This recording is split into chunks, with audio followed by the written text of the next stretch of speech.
Ya alhamdulillahirabbil alamin. Tentunya para pemirsa di rumah yang dirahmati oleh Allah, kita kembali lagi dalam program Majelis Sore, majelis kita semua.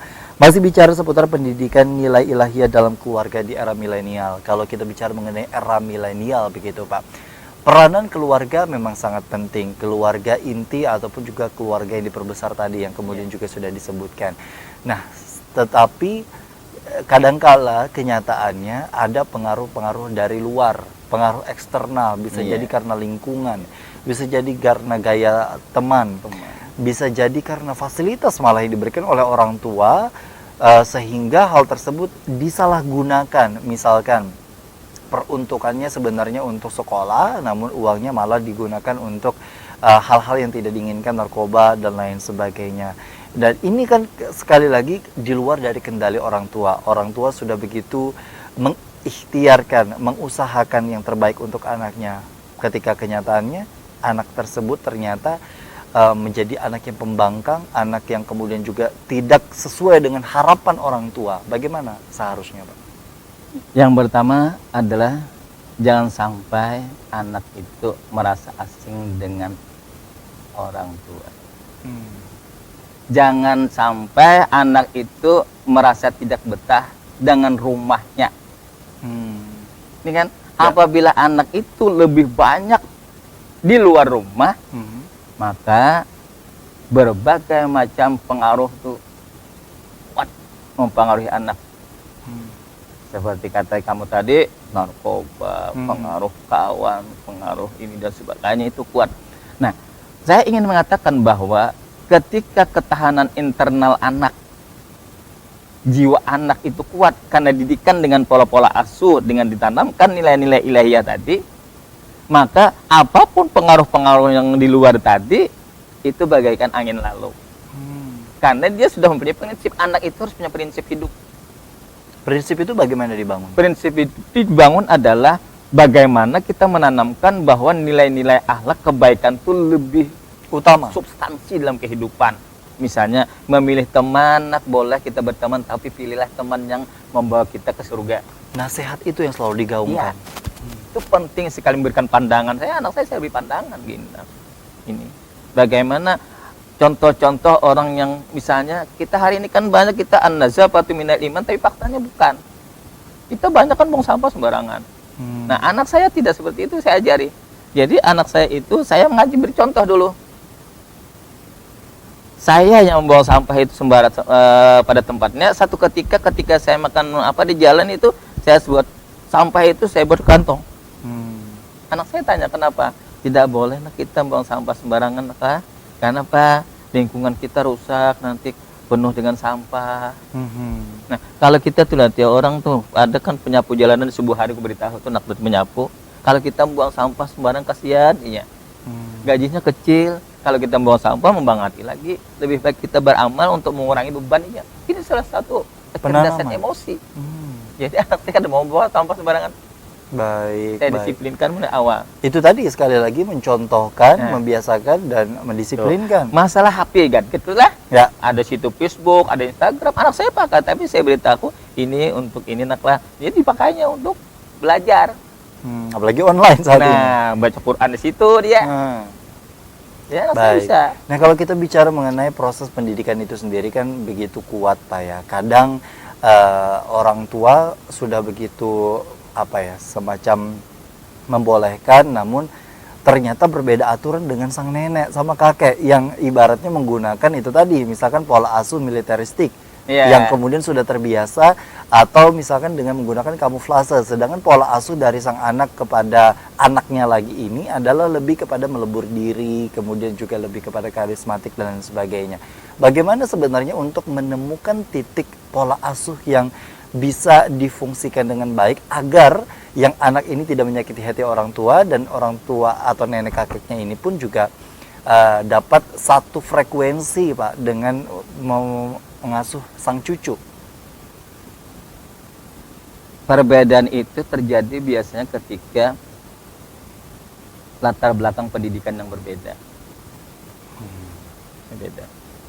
Orang tua kan misalnya beliau mengembangkan pola asuh tradisional berdasarkan warisan. Ya.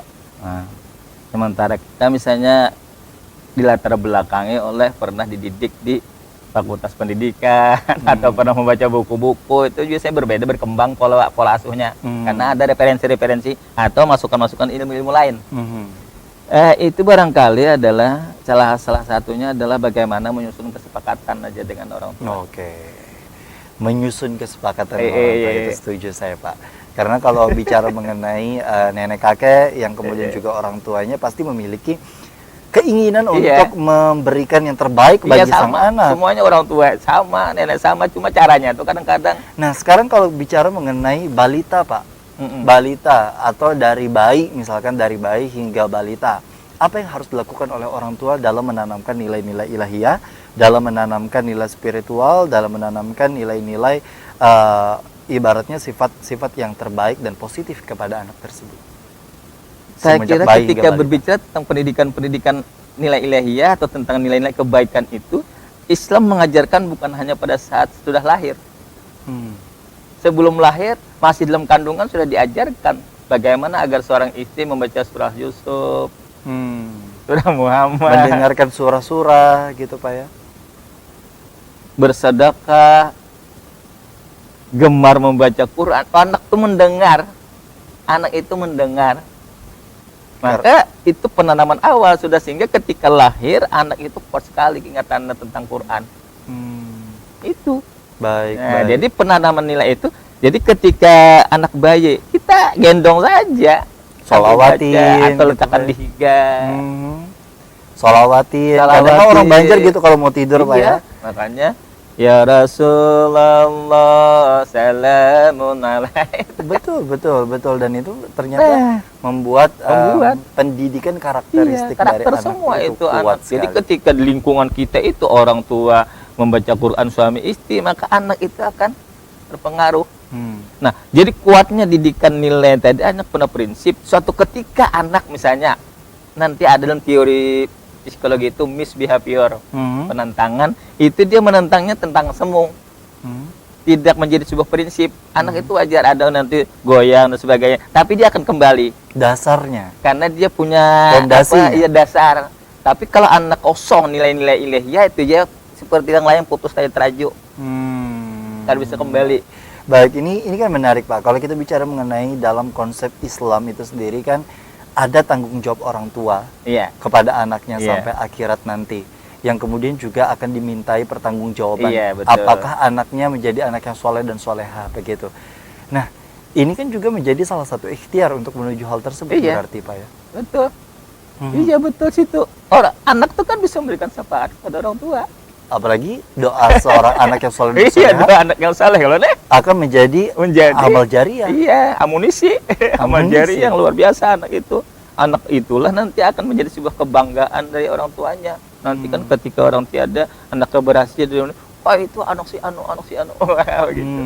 Bagaimana sebenarnya terakhir, Pak, mungkin dalam ilmu kita hari ini belajar, sebenarnya kalau orang tua membanggakan anaknya kepada orang lain, yang kemudian juga dianggap itu sebenarnya menyakitkan karena anak yang mendengarkan tersebut dirasa tidak sesukses dari apa yang diceritakan oleh anak tersebut. Bagaimana sebenarnya? Saya kira kita jangan sampai terlalu berlebihan menyampaikan anak kita kepada orang lain. Kita melihat juga kalau saya tidak mau mengatakan anak saya itu kepada orang seperti ini, karena apa? Khawatir orang lain salah memahami. Jangan-jangan sombong benar ini, jadi kita menjadi fitnah. Lebih baik kita tunjukkan sekualitas anak kita seperti ini, biarlah orang lain menilai. Tanpa harus ngomong. Orang bisa menilai, anak anu si anu itu bisa. Jadi kita tidak perlu, yang penting kita tampilkan fakta seperti itu sesuai dengan pemenuhan. Jadi saya apa-apa itu saya contohkan, anak saya contoh. Ada orang biasanya kan belokan. Bila belok tuh pasti mau belok ke sini, pasti orang mengambil jalan sini kan belok. Itu kok contohkan, itu maka tidak boleh dalam berlalu lintas. Kalau belok ke kanan sini, kita mengambil belok ke sini, khawatir orang sana datang itu tabrakan. Jadi jangan ambil anak di sini, sehingga memberi ruang, itu berpahala. Itu pahala itu gampang.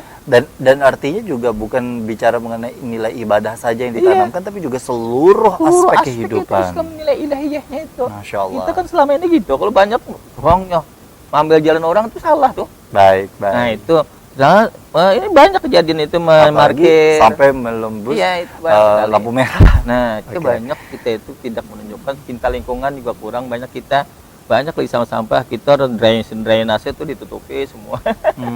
Oke. Terakhir untuk penutup kita hari ini, Pak, Iya. dalam tema hari ini. Jadi di era milenial ini tantangan luar biasa. Betul. Tantangannya itu tidak bisa dihitungi lagi sudah. Cepat sekali perkembangannya, tinggal kita bagaimana meningkatkan kualitas kecerdasan spiritual kita, meningkatkan kecerdasan emosi kita, meningkatkan kecerdasan intelektual. Ketiga ini akan berbalut sehingga dia membentuk sebuah kepribadian yang cerdas. Dia tidak hanya cerdas secara otak, secara akal, tapi juga cerdas secara emosi dan cerdas secara spiritual. Cerdasnya seperti apa? Dia pandai menempatkan kecerdasan itu pada konteks-konteks yang pas. Tidak Kondisi yang kaku. Nah, itulah bagaimana pola asuh yang dikembangkan. Pola asuh dikembangkan tadi ada pola-pola asuh pamrih, tanpa pamrih, karismatik, paternalistik misalnya, kemudian melebur diri, kamuflase. Itu dilihat dari fase-fase anak. Nah, lalu metode apa agar bisa mengembangkan pola-pola asuh itu, agar bisa diinternalisasikan melalui pola asuh tadi? Maka dikemaslah ada 3 metode. Yang pertama adalah metode uswatun hasanah, dalam arti dicontohkan. Yang kedua metode pembiasaan, dalam arti dibiasakan. Dan yang ketiga adalah metode disiplin, didisiplinkan. Baik. Lahirlah anak yang berdisiplin, yang dia tidak perlu pengawasan dengan kita terlalu ketat, tapi dialah yang akan mengawasi dirinya sendiri. Dan tidak perlu juga untuk harus berbuat baik karena satu dan lain hal. Apa yang dilakukannya untuk kegiatan positif itulah yang menjadi seharusnya ditanamkan oleh dalam anak seseorang tersebut. Baik, terima kasih Bapak Dr. Syaiful Bari Jamara MAG yang hari ini insya Allah ilmunya bermanfaat bagi seluruh orang tua. Dan insya Allah juga kepada seluruh para pemirsa di rumah, terus belajar untuk menjadi orang tua agar generasi-generasi selanjutnya menjadi generasi yang Qur'ani, generasi yang soleh dan soleha, dan dapat dipertanggungjawabkan, karena tentunya ini juga menjadi amal soleh bagi seluruh orang tua. Terima kasih sekali lagi Bapak. Terima kasih kepada seluruh para pemirsa di rumah yang sudah menyaksikan program Majelis Sore hari ini. Akhirnya saya Gusti Muhammad Hermawan mengucapkan terima kasih atas perhatian dan kebersamaan Anda. Wassalamualaikum warahmatullahi wabarakatuh. Waalaikumsalam warahmatullahi wabarakatuh. Alhamdulillah.